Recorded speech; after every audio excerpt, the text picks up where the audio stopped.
हाथ अक्रूर का और चला कंस बलवीर। ले पहुँचा एकांत में बोला हे भतीधीर। भोजराज कंस ने कहा कि यदि कृष्ण और बलराम को कोई ला सकता है तो वो है अक्रूर जी। अक्रूर जी ला सकते हैं और कोई भी नहीं ला सकता। आज उसी समय अक्रूर जी से कहा कि जाओ और जाकर के नंद बाबा के यहाँ यशोदा से कह देना कि कृष्ण और बलराम को उसके मामा कंस ने बुलाया है। उधर अक्रूर जी विचार करने लगे कि यदि मैं अपने प्रभु को लेने के लिए गया तो ये आताताई दुष्ट एक दिन कन्हैया को मार डालेगा। कैसे जाऊं? आज अक्रूर जी रोने लगे, विचार करने लगे, लेकिन राजा थे, राजा का कहना मानना उनका धर्म था। कंस को टाल भी नहीं सके। जब रास्ते में चले तो अनेक प्रकार के सवाल और जवाब करने लगे, पैर लड़खड़ाने लगे कि क्या मुख लेकर जाऊं। कि मथुरा से अक्रूर जब और रथ पर हुए सवार, मार्ग में उठने लगे उन्हें अनेक विचार। अक्रूर जी जब चले तो विचार करने लगे कि कहीं ऐसा ना हो कृष्ण की मौत का जिम्मेदार मैं हो जाऊं। हे विधाता, हम क्या करें, कैसे जाएं? जब इस बात को सोच रहे थे और उधर धीरे धीरे अक्रूर जी मैया यशोदा के महलों में पहुंचे। बाबा नंद ने देखा तो बड़े प्रसन्न हुए, कहा कि अक्रूर जी आइए, आपका स्वागत है। बड़े अच्छे ढंग से अक्रूर जी को बैठाया और उधर नंद बाबा और अक्रूर जी की बातें ही हुई थी कि सभी को ये मालूम हो गया कि मथुरा से अक्रूर जी आए हैं तो कोई ना कोई कारण अवश्य ही होगा। तो गोपियां विचार करने लगी कि अक्रूर जी का आने का कोई कारण ऐसा वैसा नहीं हो सकता, क्या कारण है? गोपियों ने पता लगाया कि अक्रूर जी हमारे श्याम सुंदर को लेने के लिए आए हैं, हम क्या करें? आपस में गोपी विचार करने लगी कि श्याम सवेरे जाएंगे, मेरे नैन मरेंगे रो। हे विधना ऐसी रैन न कर, सुभोर कबहु ना हो। गोपियां कहने लगी कि हे विधाता, ये जो आज की रात्रि है इसे रात्रि ही रहने देना, कभी सूर्य ना उगे। यदि सूर्य देव उग गए तो हमारा श्याम सुंदर हमें छोड़कर चला जाएगा, कैसे रहेंगे हम उसके बिना? नहीं रह सकते। जैसे ही इस बात को गोपियों ने सुना तो रोने लगी। सभी गोपियां दौड़कर मैया के द्वार आई तो मैया ने जैसे ही देखा कि आज सवेरे सवेरे गोपियां मेरे द्वार पर आई हैं, आने का क्या कारण है? मैया ने कहा गोपियों, इतनी सवेरे सवेरे मेरे द्वार पर क्यों खड़ी हो? तो कहा कि मैया इतनी नादान ना बनो, इतनी भोली ना बनो, तुम सब जानती हो। मैया कहने लगी अरे बाबरी क्या हुआ है, मुझे बता तो सही, मेरा हृदय बैठा जा रहा है, क्या कारण?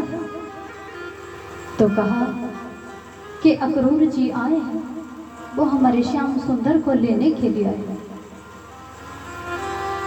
मैया कहने लगी गोपियों कैसी बातें करते हो, कन्हैया मेरा है और उसे मैं कैसे जाने दूंगी? उधर नंद बाबा, यशोदा मैया और अक्रूर जी वार्तालाप कर रहे थे। उसी समय समझा करके कहने लगे, अक्रूर जी कहने लगे कि हे यशोदा, ये जो तुम्हारा पुत्र है ये भगवान है, ये तीनों लोगों का स्वामी है, ये सबका है, इसे जाने की आज्ञा दे दो।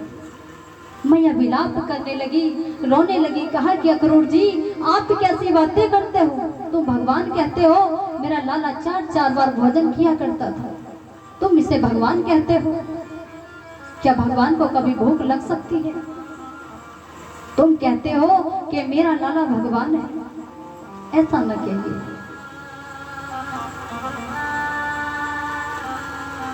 जैसे ही इस बात को कहा अक्रूर जी की आंखों में आंसू आ गए। अक्रूर जी से कोई बात नहीं बन पाई, तो कहा कि मैया कृष्ण के माता पिता कृष्ण का इंतजार कर रहे हैं, इसे जाने दो, इसे मत रोको। जैसे ही इस बात को सुना तो मैया रोने लगी, कहा कि अक्रूर जी मैं ये मान भी सकती हूँ कि ये पार ब्रह्म परमेश्वर है, तो भी मैं इसे कैसे जाने दूँ? क्योंकि संतान तो किसी की भी छोड़कर चली जाती है, और आपने क्या कह दिया कि ये तीनों लोगों के स्वामी हैं। आज हम निर्धन हो गए, कुछ भी नहीं बचा हमारे पास, क्योंकि हमें ऐसा लगता है कि हमारी संतान ने तो हमें त्याग ही दिया, अब तो ऐसा लगता है कि हमारे ईश्वर ने भी हमें त्याग दिया। नंद बाबा ने मैया यशोदा को पकड़ा और कहा कि हे यशोदा, कि ये विलाप छोड़ो,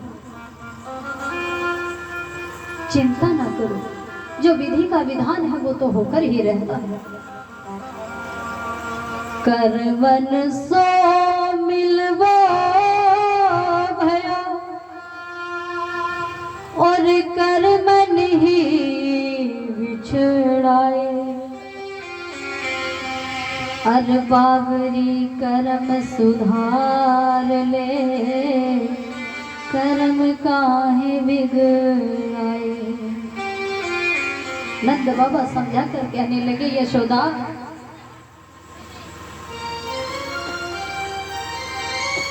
कृष्ण का साथ और हमारा साथ शायद विधाता ने यहीं तक लिखा था, इसे जाने दो।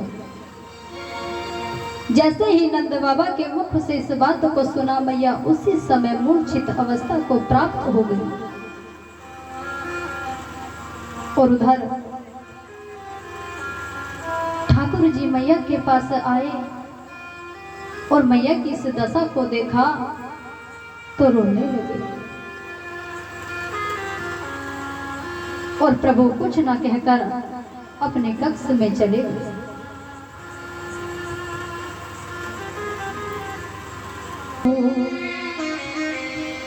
सूरज के संग डोल रहा मन, ये कैसी वेलाई हो, जिसके मोह में सब कुछ भूला, थी वह बस तू पराई हो, कड़वे विष से भी कहीं बढ़कर कड़वी रहत सच्चाई हो। नंद बाबा रोने लगे। कहा कि ये तो सत्य है और हम जानते हैं इस सत्य को, फिर भी हमें बड़ा कष्ट हो रहा है, कैसे जाने दें। उसी समय सारे गोकुल में ये पता चल गया कि आज श्याम सुंदर छोड़कर हमें मथुरा जा रहे हैं। तो गोपियां दौड़कर आई और कहा कि कृष्ण, तुम हमें ऐसे छोड़कर नहीं जा सकते। भगवान सभी को समझा करके कहने लगे कि हे गोपियों, मैं परसों वापस आ जाऊंगा, मुझे जाने दो। लेकिन गोपियों प्रभु की एक बात न मानी।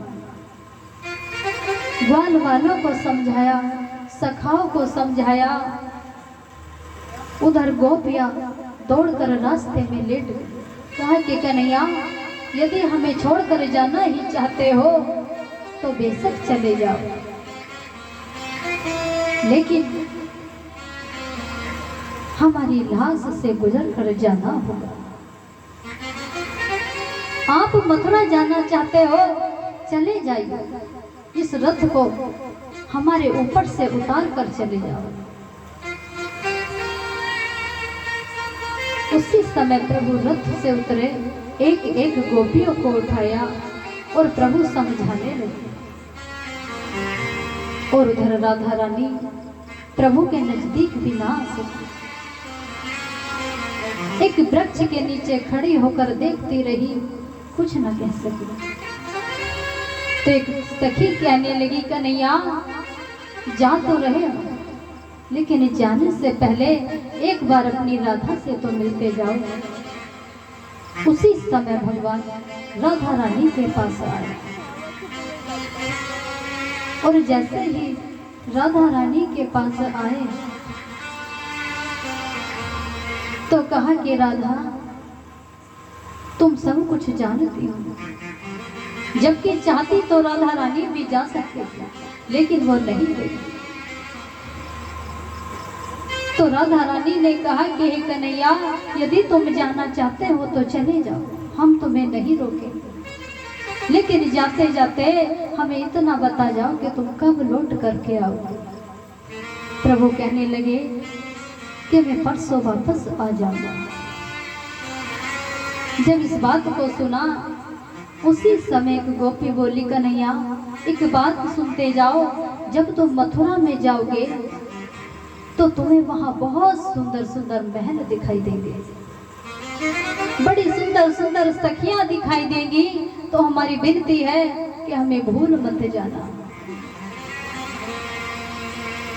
हम ब्रज की गवार गोपियां हैं और वहां जाकर हमें भूल मत जाना। और क्या कहा है गोपियों ने, कन्हैया हमें तुम भुला तो न दोगे, कन्हैया हमें तुम भुला तो न दोगे, कन्हैया हमें तुम भुला तो न दोगे, तड़पने की हमको सजा तो न दोगे, तड़पने की हमको सजा तो न दोगे।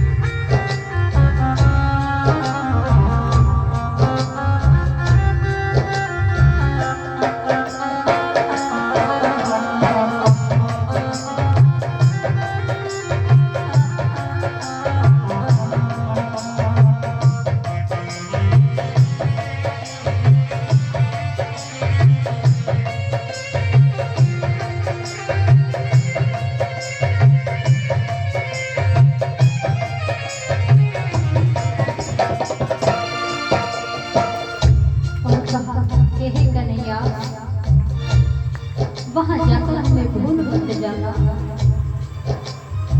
यहाँ नंद रानी वहाँ रज रानी, यहाँ नंद रानी वहाँ रज रानी, यहाँ नंद रानी वहाँ रज रानी। अलग अपनी दुनिया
गोपियों को इतना कष्ट है कि प्रभु को जाते हुए देख तो रही, उनका कलेजा जगह छोड़ रहा, हृदय कब कपा रहा कि हमारा कन्हैया हमें छोड़ कर जा रहा है, न जाने वापस आएगा या नहीं आएगा। यहाँ गोपियों जलन छोड़ कर तुम, यहाँ गोपियों जलन छोड़, यहाँ गोपियों से जलन छोड़ कर तुम, यहाँ गोपियों को चरण छोड़ गो।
बीच मझधार में छोड़कर जाते हो, यदि वापस लौट कर नहीं आए तो हम जैसे कोई भी आपको जीवित नहीं मिलेगा।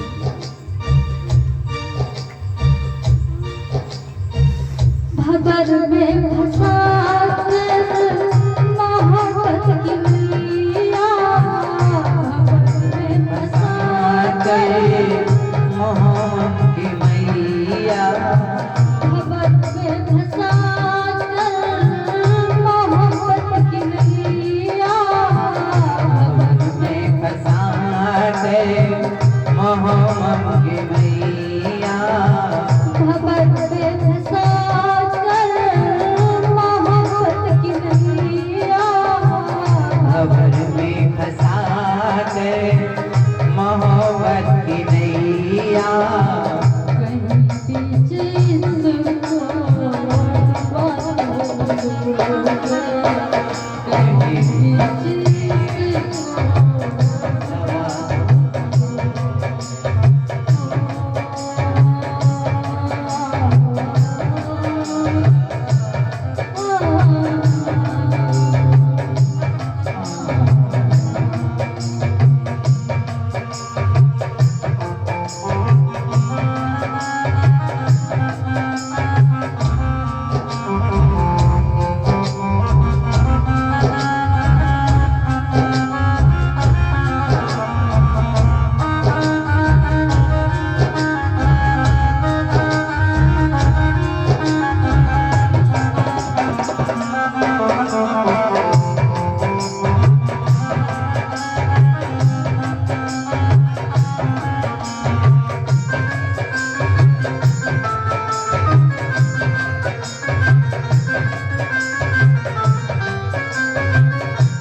प्रकार छोड़कर जा रहे हैं।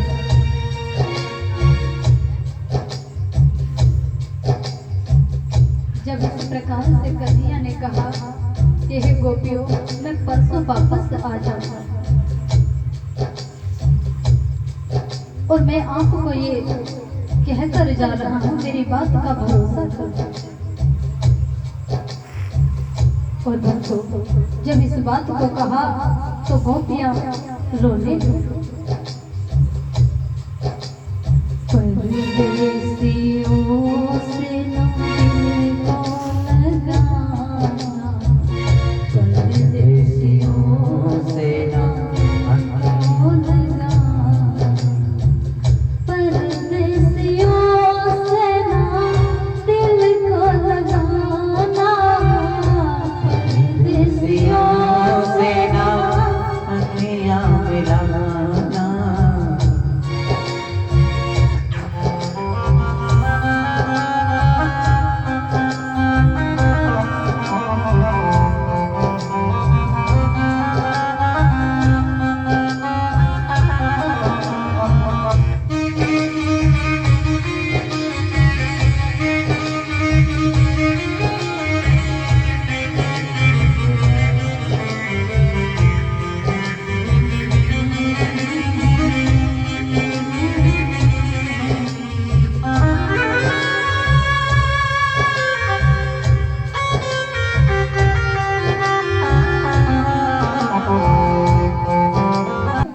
मेरा नाम कुब्जा है। मुझे लोग देखते हैं तो मुझे देखकर हंसते हैं और तुम मुझे सुंदरी कह रहे हो, तुम्हें लज्जा नहीं आती? प्रभु कहने लगे कि लोग तुम्हारे तन को देखते हैं परंतु मैं तुम्हारे मन को देख रहा हूँ सुंदरी। तुम्हारे हाथ में क्या है? तो कहा कि इसमें चंदन का लेप है, मैं महाराज कंस को ये चंदन का लेप देकर के आऊंगी। तो उसी समय ठाकुर जी कहने लगे कि हे देवी, इस चंदन को हमारे मस्तक पर लगा दो। कुब्जा ने मना कर दिया, कहा कि मैं ये लेप तुम्हारे मस्तक पर नहीं लगा सकती, क्योंकि ये राजा कंस का चंदन है, मैं उनके मस्तक पर लगाती हूँ। और जैसे ही कुब्जा आगे बढ़ी तो उसी समय प्रभु रास्ते में आगे आए और कहा कि आपको हमारे मस्तक पर ये चंदन का लेप लगाना ही होगा। जैसे ही इस बात को सुना तो उसी समय प्रभु ने कुब्जा का हाथ पकड़ा और कुब्जा को बड़ी ही सुंदर स्त्री बना दिया। कुब्जा ने अपने स्वरूप को देखा तो बड़ी प्रसन्न हुई और प्रभु के चरणों में अपना मस्तक टेका और देखते ही देखते प्रभु के मस्तक पर चंदन का लेप लगाया। प्रभु ने आज वस्त्रों को ग्रहण किया और चंदन को जब माथे पर लगाया तो उसी समय प्रभु आगे बढ़ने लगे। जब प्रभु आगे बढ़े तो प्रभु जैसे ही द्वार पर पहुंचे तो पहुंचते ही साथ प्रभु ने उस धनुष को उठाया जो बड़ा ही शक्तिशाली था और प्रभु ने उस धनुष को जब तोड़ा तो आसमान में बिजली कड़कने लगी। जब बिजली कड़कने लगी उधर भोजराज कंस समझ गया कि मेरा काल आ चुका है। जैसे ही इस बात का पता चला तो उसी समय भोजराज कंस ने कवलिया पिंड हाथी था और अपने सैनिकों से कहा कि जाओ उस गज को जाकर के छोड़ो, वो कृष्ण और बलराम को मार डालेगा। और उधर देखते ही देखते प्रभु ने उस हाथी का भी वध कर दिया और उस हाथी के दांतों को उखाड़ा। एक प्रभु ने अपने कंधे पर रखा और एक बलराम जी ने, और पहुंच जाते हैं उसी राजसभा में जहां पर भोजराज कंस बैठा हुआ। जब वहां पहुंचे तो उन्होंने क्या देखा? भोजराज कंस ने मुष्टिक और चारून से कहा कि जाओ कृष्ण और बलराम के साथ में युद्ध करो। तो कृष्ण और बलराम के साथ में आज मुष्टिक और चारून ने मल्ल युद्ध करना प्रारंभ किया और देखते ही देखते प्रभु ने मुष्टिक और चारून का भी वध कर दिया। आज प्रभु दौड़कर पहुंचे और जैसे ही प्रभु सिंहासन के पास पहुंचे प्रभु ने मुष्टिक का प्रहार किया और भोजराज कंस की गोविंदाय नमो नमः हो गई। भोजराज कंस को भी मार दिया। उधर जब प्रभु ने मारा और उसके पश्चात प्रभु मैया देवकी के पास और वसुदेव जी के पास पहुंचे और मां को देखकर बड़े व्याकुल हुए।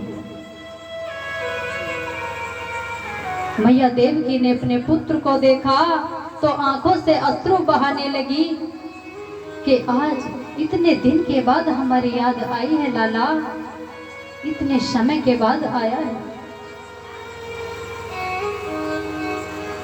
उसी समय प्रभु ने मैया देवकी के हाथों से हथकड़ी और पैरों से बेड़ियों को खोला।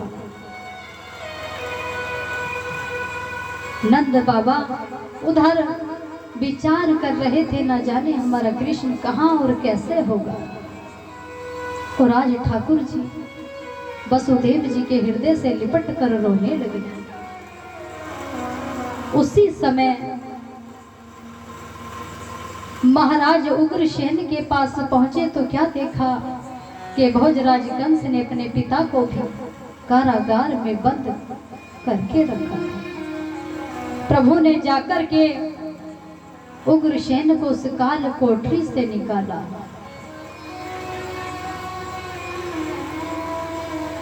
तो उसी समय उग्रसेन कहने लगे कि कंस को किसने मारा है? वो मेरा पुत्र था, उसे मैं ही मारता, मुझे मारने का अधिकार था। बहुत बड़ा पापी है। भगवान कहने लगे कि नाना श्री, मैं आपका नाती हूँ। जैसे ही इस बात को सुना महाराज उग्रसेन फूट फूट कर रोने लगे और प्रभु को अपने हृदय से लगाया और कहा कि आज से मथुरा के राजा आप होंगे। तो ठाकुर जी कहने लगे कि नाना श्री, इतना बड़ा पद न दीजिए, इस राज सिंहासन पर आपका ही अधिकार है और आपको ही बैठना है। तो उसी समय प्रभु ने महाराज उग्रसेन का राज तिलक किया।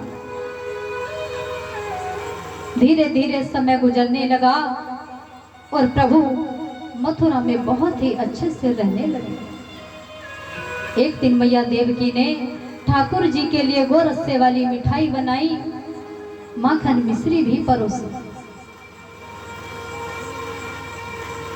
तो प्रभु ने जैसे ही माखन मिश्री को देखा तो रोने लगे। कहा कि मैया,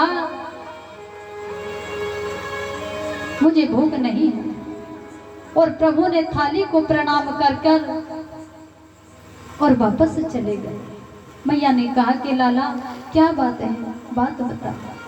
मैया ने यशोदा मैया के लिए एक पत्री भिजवाई, उसमें लिखा था कि यशोदा, तुम तो ये कहती थी मेरा लाला माखन का बड़ा शौकीन है, उसे गोरस्से वाली मिठाई बड़ी पसंद है, लेकिन कृष्ण जिस दिन से यहाँ आया है उसने माखन खाना तो बहुत दूर, माखन के दर्शन तक नहीं किए। तुम कहती हो कि मेरा लाला चार बार भोजन करता है, वो एक बार भी अच्छे से भोजन नहीं करता। अगले दिन फिर से मैया ने थाली परोसी और ठाकुर जी से जैसे ही कहा कि लाला भोजन कर लो, तो आज प्रभु से रुका नहीं गया, रोने लगे, बहुत विलाप करने लगे। कहा कि मैया, कभी भी मेरे लिए थाली में भोजन यदि आप परोसो तो इसमें माखन मिश्री मत रखा करो, गोरस्से वाली मिठाई कभी मत रखना, क्योंकि यदि आप माखन रखती हो तो मुझे मेरी यशोदा मैया की याद आती है, उन गोपियों की याद आती है। मेरी विनती है, आज ठाकुर जी थाली को प्रणाम करके और अपने कक्ष में जा पहुंचा। प्रभु खिड़की के पास खड़े हुए और वृंदावन की ओर देखने लगे। जब वृंदावन की ओर देखने लगे तो एक क्षण के लिए भूल गए कि वो कहाँ है और खुद से बातें करने लगे। अरे मधुमंगल, जाकर देख हमारी गैया कहाँ है, जल्दी जा देख कहीं गैया ना निकल जाए, यदि गैया चली गई तो मैया बढ़ जाएगी। जैसे ही ठाकुर जी ने देखा तो फूट फूट कर रोने लगे। भूल जाते हैं एक क्षण के लिए कहाँ है। आज प्रभु को इतनी याद आ रही थी, इतनी याद आ रही थी सभी की, कि उनको लगता था कि शायद एक बार, एक क्षण के लिए यशोदा मैया, नंद बाबा, गोपियों की झलक, हल्की सी झलक देखने को मिल जाए। क्योंकि कभी कभी ऐसा होता है, हम जिसे बहुत प्रेम करते हैं, कभी कभी ऐसा होता है कि उसकी इतनी याद आती है, इतनी याद आती है कि उसकी याद के कारण हमारी आंखों से अश्रु बहते हैं। आज ठाकुर जी का वही हाल है। जैसे ही रोने की आवाज सुनी, उद्धव जी पधारे। उद्धव जी कहने लगे, कन्हैया क्या हुआ, क्यों रो रहे हो, क्या कारण है रोने का? उसी समय प्रभु उद्धव जी से लिपट कर रोने लगे। कहा, उद्धव, आज मुझे मेरी गोपियों की बहुत याद आ रही है। मेरा दिल चाहता है कि मैं उनसे एक बार जाकर मिल लूं। मेरा हृदय मेरा हृदय अपनी जगह छोड़ रहा है। उद्धव जी कहने लगे, कन्हैया यदि उनकी इतनी याद आ रही है तो जाकर मिल। कहा कि मैं मिलने नहीं जा सकता, बड़े मुश्किल से वहां से आया हूं, मैं अब नहीं जा सकता। कहा कि उद्धव तुम मेरा एक काम करो, मेरा संदेश ले जाओ और मेरा संदेश ले जाकर मेरी गोपियों को दे देना। वो मेरे प्रेम में बिलख रही है, रो रही है, उनके आंसू मेरे कदमों को छू रहे हैं। उद्धव जाओ, मेरा संदेश ले जाओ। जैसे ही इस बात को कहा घनश्याम ने उद्धव से, जरा वृंदावन जाना, वहां की गोपियों को प्रेम का कुछ तत्व समझा। कहा कि हे उद्धव जी जाओ और जाकर मेरी गोपियों को समझाओ।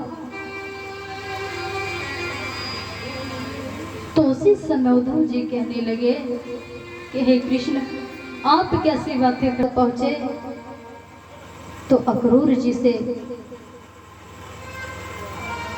उधर उद्धव जी कहने लगे कि हे गोपियों, तुम क्यों बैठे हो और क्यों रो रही हो, क्या कारण है? तो कहा कि तुम कौन हो, क्यों आए हो? तो कहा कि मैं उद्धव हूं, कृष्ण का संदेश लेकर के आया। तो कहा कि ये तो हम भली भांति जानते हैं। और एक गोपी ने क्या कहा, अक्रूर के तुम भी साथी हो और अंतिम संदेश सुनाओगे, वह जीवन धन ले भागा है, तुम जीवन ले कर जाओगे। कहा उद्धव जी, वो तो हमारा जीवन ही ले गया, तन मन धन सब कुछ ले गया, अब हमारे पास कुछ नहीं बचा, अब क्या लेने आए हो, अब क्या चाहिए? तो कहा कि मैं कृष्ण का संदेश लेकर के आया। इतनी बात जैसे ही सुनी तो गोपियां देखते ही उद्धव को उठकर चली गई। आगे क्या देखा, एक गोपी बैठी है वृक्ष के नीचे और एक कागा बोल रहा था। तो वह गोपी कागा से कहने लगी, अरे कागा इतना शोर क्यों कर रहा है? हम जानती हैं कि इस वृंदावन में सब व्रत घूम रहे हैं और तुझे हमारा मांस चाहिए ना, तो तू आराम से खा लेना, लेकिन तुझसे एक विनती है।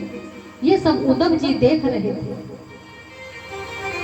और कहने लगी गोपी, कागा सब तन खाइयो ओ मेरा चुन चुन खइयो मांस, पर दोने नामत खाइयो, श्याम मिलन की आस। कहा, हे कागा,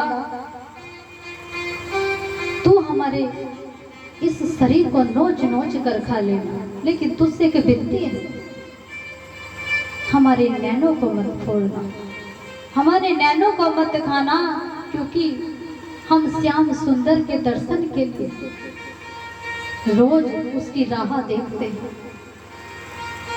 उद्धव जी ने जब इस बात को सुना, उसी समय वहां से उठकर आगे चले।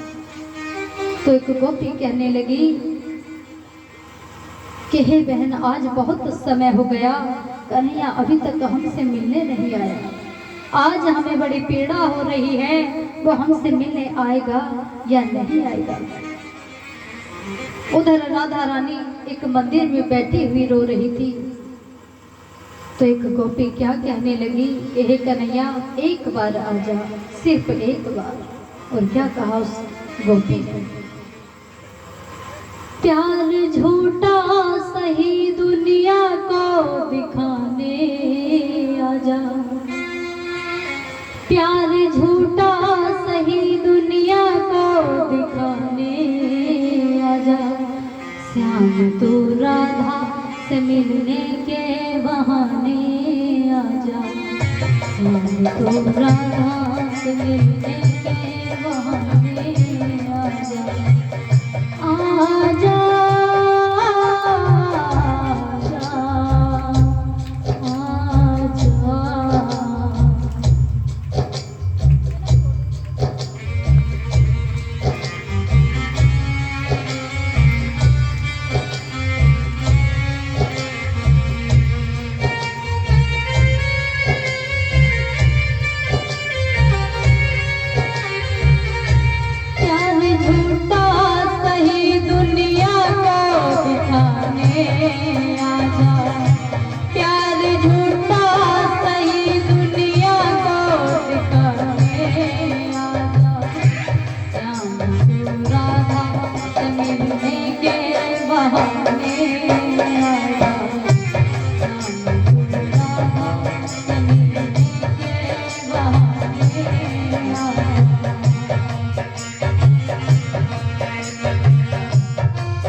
क्या कहने लगी है वो गोपी,